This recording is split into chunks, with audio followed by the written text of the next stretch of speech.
Di suatu hari, di mana Reni yang baru saja bangun tiba-tiba mendapatkan telepon dari Tante Ana. "Ya, halo Tan," ujar Reni saat mengangkat teleponnya. "Kamu lagi di mana?" "Di rumah Tan, ada apa gitu?" tanya Reni sambil beranjak berdiri dari ranjang.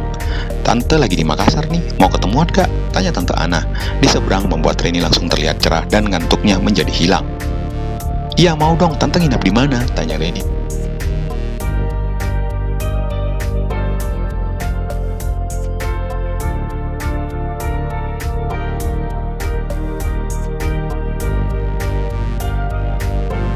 "Di Hotel Dalton, kamu mau ke sini?"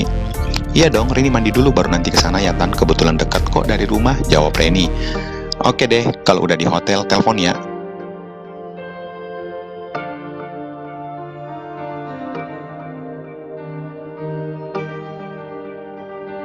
"Sip, ya udah kalau gitu Reni mandi dulu ya Tan." "Oke." Akhirnya setelah menutup telepon, Reni segera bergegas ke kamar mandi.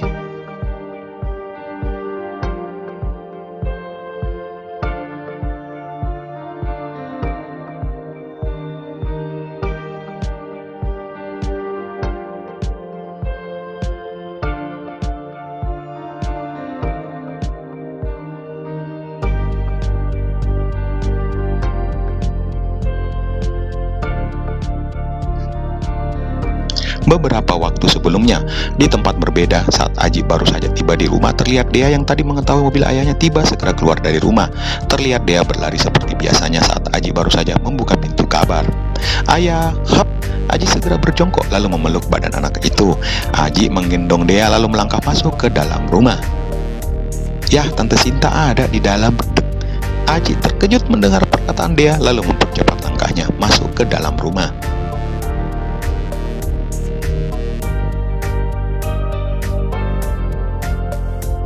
"Assalamualaikum," ujar Aji mengucapkan salam saat masuk ke dalam rumah. "Waalaikumsalam," jawab dua orang gadis yang sedang duduk di ruang tamu. "Hai Ji." Sinta, salah satu dari gadis itu, tersenyum saat mengetahui kedatangan Aji. Kok datang nggak bilang-bilang?" tanya Aji sambil menurunkan Dea.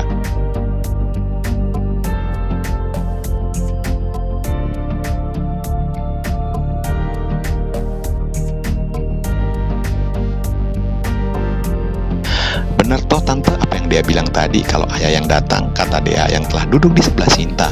"Iya Dek, hehe," ujar Sinta sambil memeluknya. "Yuk Dek, ikut Ma Bibi dulu," ujar Amel yang sejak tadi menemani Sinta mengobrol. "Kemana Bi?" tanya Dea. "Beli snack," hehe, kata Amel yang memang mengerti untuk membiarkan Sinta dan Aji berduaan dulu. "Ayo, ya Dea pergi dulu Ma Bibi ya." "Hati-hati," kata Aji.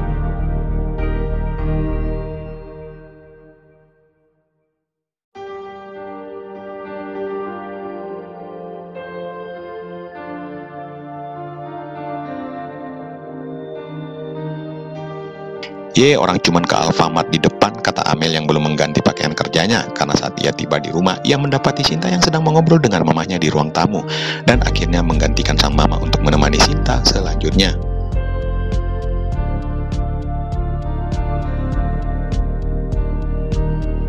"Ya udah, Tante Sinta, dia pergi dulu ya," ujar Dea berpamitan. "Iya Dek, hati-hati ya sayang. Sin, gua ajakin dia dulu ya. Assalamualaikum." "Waalaikumsalam."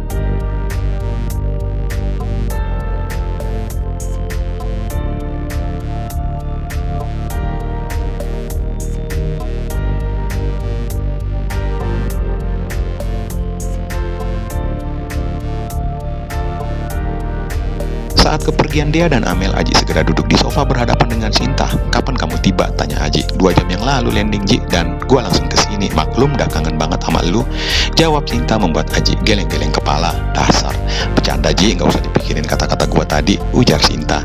"Iya, aku tahu. Rencananya berapa hari di Makassar?" tanya Aji selanjutnya.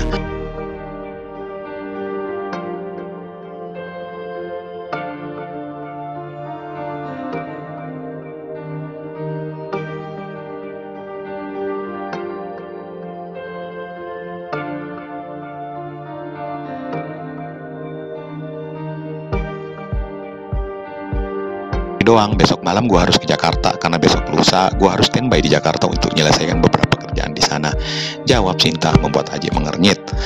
"Lah, jadi dari Singapura kamu langsung ke Makassar?" tanya Aji.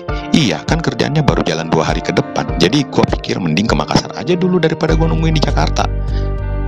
Dasar buang-buang duit tahu, gumam Aji membuat Sinta tersenyum. Tenang aja, perusahaan yang bayarin kok.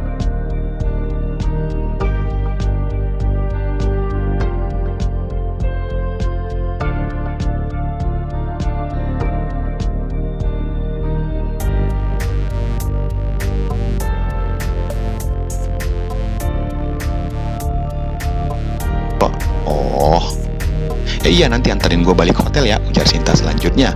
Lah kenapa nggak nginap di rumah kamu aja? Tanya Aji merasa heran. Nggak ada orang-orang di rumah kali Ci, ngapain juga gue pulang rumah? Mama sama papa kamu belum pulang? Tanya Aji. Ya mereka mah masih sibuk sama kerjaan mereka masing-masing kali Ji, jawab Sinta tetap tersenyum. Oh, jadi jam berapa kamu mau balik ke hotel? Tanya Aji.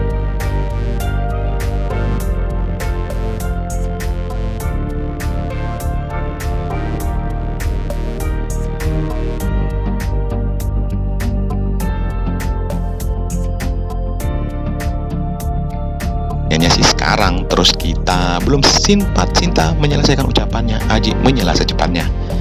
Nggak akan terulang lagi sesuai janji kita berdua malam itu, ujar Aji membuat Sinta tersenyum. Malam terakhir kamu di Makassar.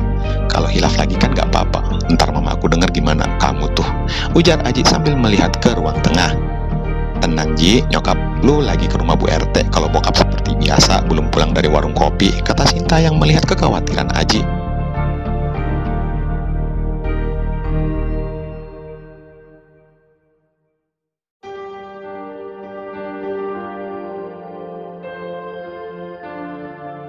Lagian tenang aja kali Ji, gue hanya bercanda juga tadi. Gue akan nepatin janji gue malam itu kecuali lu yang meminta.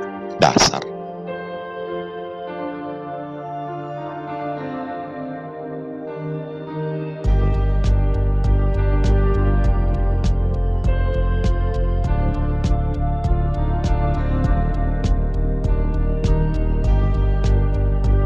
Ya udah, kalau gitu telepon Amel Gi, biar kita nyari makan dulu sekarang. Setelah itu lu antarin gua ke hotel, kata Sinta, membuat Aji mengangguk. Bentar, kata Aji, lalu menelpon Amel untuk menyuruhnya segera pulang. Setelah menelpon Amel, Aji meminta izin ke Sinta untuk mandi dulu, dan beberapa menit kemudian setelah berpamitan, akhirnya Aji dan Sinta keluar dari rumah. Untuk menghemat waktu, Sinta mengajak Aji untuk makan malam di lounge hotel tempatnya menginap. Jelas dalam hati Sinta menginginkan suatu hal bisa terulang lagi bersama Aji, namun ia sadar bahwa pasti Aji tidak akan mau mengulangnya kembali.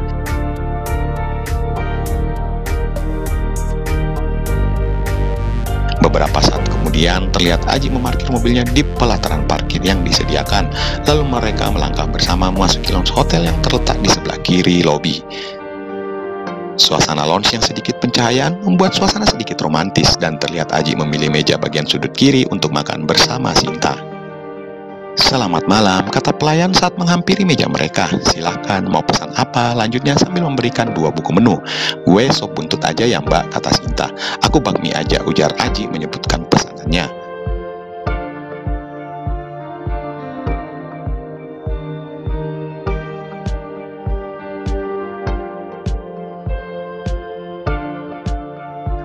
Minumnya air mineral dingin ya, ujar Aji. Kalau gua es coklatnya aja mbak, kata Sinta. Baik, ditunggu.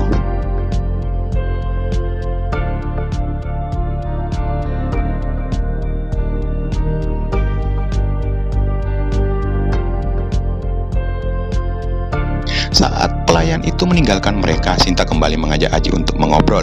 Iya, gimana dengan usaha lu? Tanya Sinta menatap Aji yang memang duduk di depannya. Alhamdulillah berjalan lancar, dan rencananya akan merger dengan anak perusahaan 3 Mandiri Perkasa, ujar Aji membuat Sinta hampir saja keselak.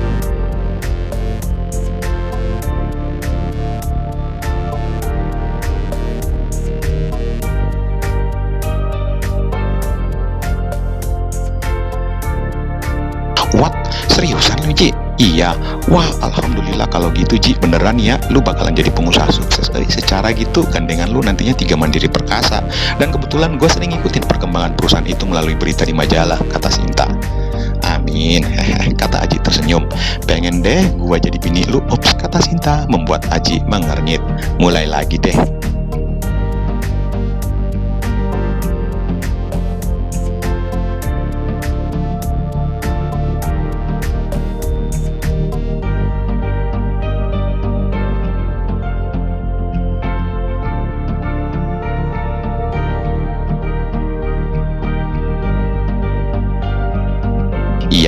ada kok. Lagian Sinta tak melanjutkan ucapannya, di mana ia menatap wajah Aji sesaat dan memastikan hatinya untuk menceritakan sesuatu ke Aji.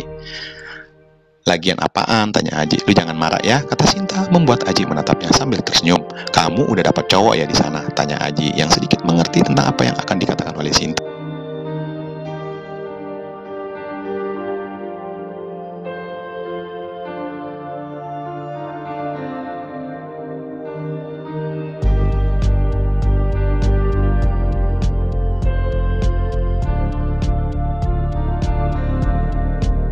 Sejujurnya sih gue belum yakin apakah doi beneran cinta sama gue apa kagak. Tapi lihat dari sikap dan perlakuannya ke gue, bikin gue rada kesentuh, Ji, kata Sinta, membuat Aji menghela nafas.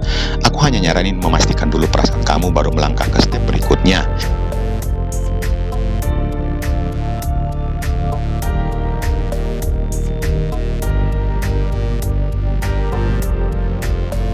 Iyalah Ji, dan saat ini perasaan gue masih kecantol di elu tuh. Makanya gue masih belum menjawab pertanyaan doi, jawab Sinta. Ngawur. Tapi selama 2 bulan ini perlakuannya ke gue bikin gue sedikit kesentuh, Ji, kata Sinta. Kalau kamu yakin, aku hanya bisa berdoa semoga kamu bisa bahagia dengan dia. Tapi lu gak cemburu kan kalau gue amal? Kata Sinta. Lalu saat Aji ingin protes, Sinta segera menyelah. Bercanda kali, gak usah protes.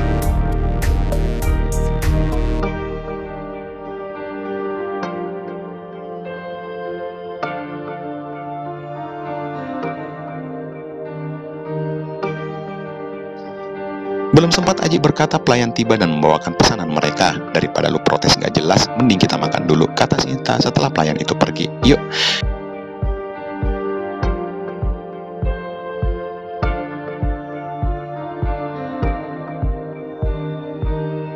Dan Sinta menikmati makan malam bersama sambil sesekali mengobrol santai. Dan setelah selesai, terlihat Aji mengangkat tangannya untuk memanggil kepada pelayan.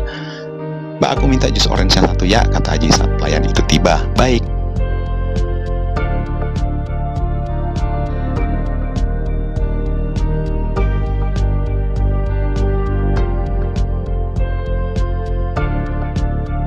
Tak lama pesanannya tiba, dan saat pelayan itu ingin menaruh gelas minuman Aji di meja, tiba-tiba ia menyenggol kursi Aji, membuat gelas di tangannya terjatuh dan tumpah ke badan Aji.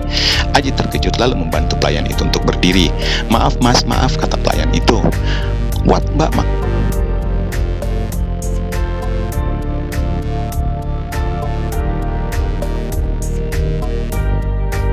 What mbak, makanya punya mata itu dipakai dong, hardi Sinta yang sudah emosi melihat kejadian itu. Udah Sin, nggak apa-apa, kata Aji dengan sabar. Lu juga, gue baru pengen marah nggak jadi deh, kata Sinta yang akhirnya tidak jadi emosi saat melihat senyuman Aji.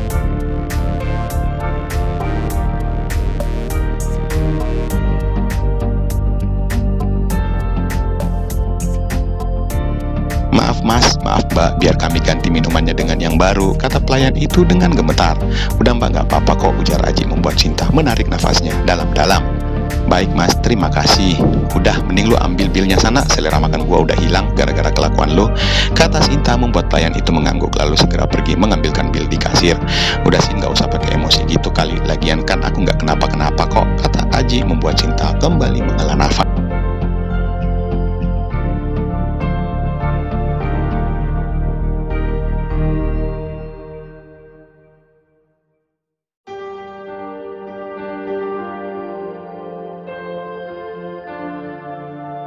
Lu mah sabarnya ribuan, makanya lu kayak gitu. Kalau gua mah sabarnya nggak lebih dari 1 biji, dan itu pun udah habis dipatok ayam, kata Sinta membuat Aji tersenyum.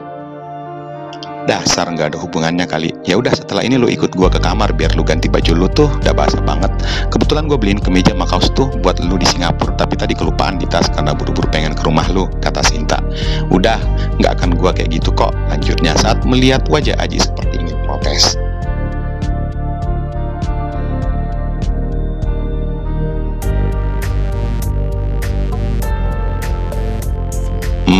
Lu mah takut bener kalau gua, kata Sinta sambil geleng-geleng kepala. Kalau ngomong itu lihat-lihat tahu ntar ada yang denger gimana, kata Aji membuat Sinta nyengir.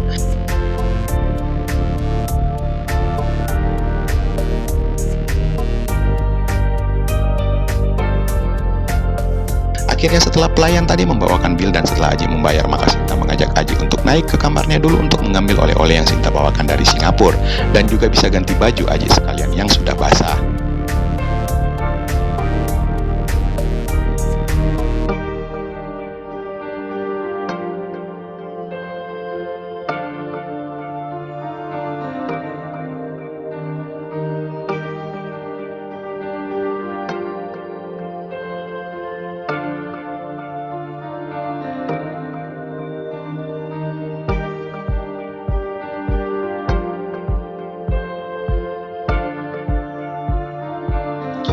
Berbeda dengan yang terjadi di depan hotel, di mana Reni yang baru saja tiba memakai jaksa taksi online segera menelpon Tante Ana.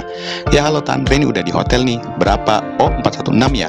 Oke deh, Reni segera ke atas," ujar Reni lalu akhirnya menutup telepon setelah mengetahui nomor kamar Tante Ana.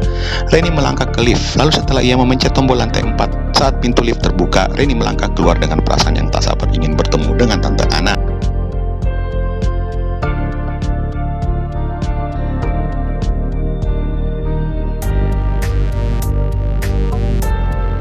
Melangkah dengan gontai menyusuri koridor yang lumayan panjang dan mencari-cari nomor kamar yang disebutkan oleh Tante Ana tadi di telepon. Tak begitu lama akhirnya Reni terlihat kebingungan. Ia berdiri di depan kamar nomor 419. "Benar kasih yang ini?" gumam Reni sambil mengingat kembali nomor kamar yang dikatakan oleh Tante Ana tadi. "Mending gua telepon lagi deh," ujarnya. Saat Reni menelpon Tante Ana ternyata teleponnya lagi sibuk. Maka setelah menarik nafas dalam-dalam akhirnya Reni mencoba mengetuk pintu kamar di hadapannya.